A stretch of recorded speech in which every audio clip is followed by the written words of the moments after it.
हाईपी films की प्रस्तुति super recording studio Rajapatti कोठी डीजे विकास भइल सगाई तोहर आइल बारात हो ससुरा तू चल गइलू पिया के साथ हो।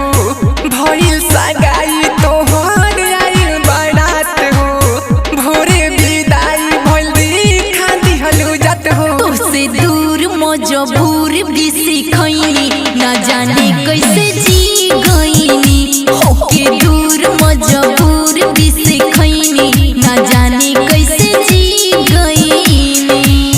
भइल सगाई तोहर आइल बारात हो ससुरा तू चल गइलू पिया के साथ हो।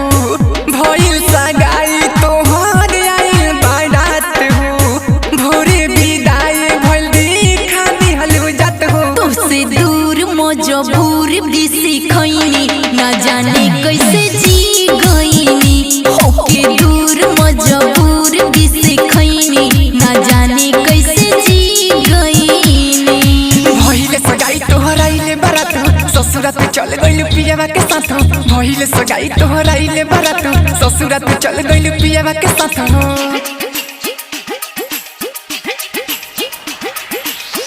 डीजे विकास मटियार कला सीतामढ़ी याद करो यारा तू तो पहिले के बात हो पूरबी में कटत रहे दिन और रात हो।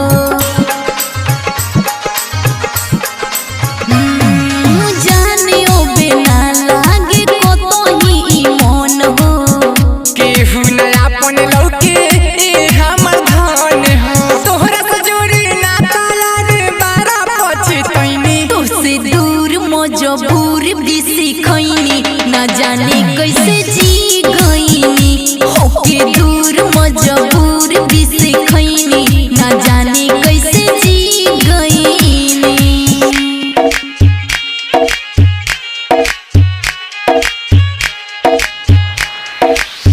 डीजे विकास हमारा से जान काहे कइलू तू घात हो।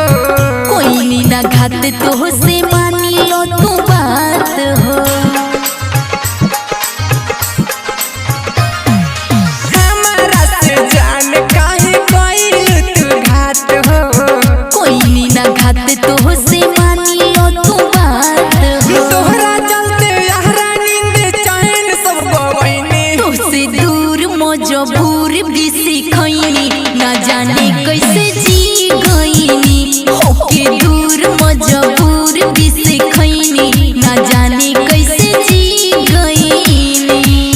डीजे विकास मटियार कला सीतामढ़ी नहीं भूली पाई प्यार वाली बातें आखिरी बातें गोरी हमरो ई रात।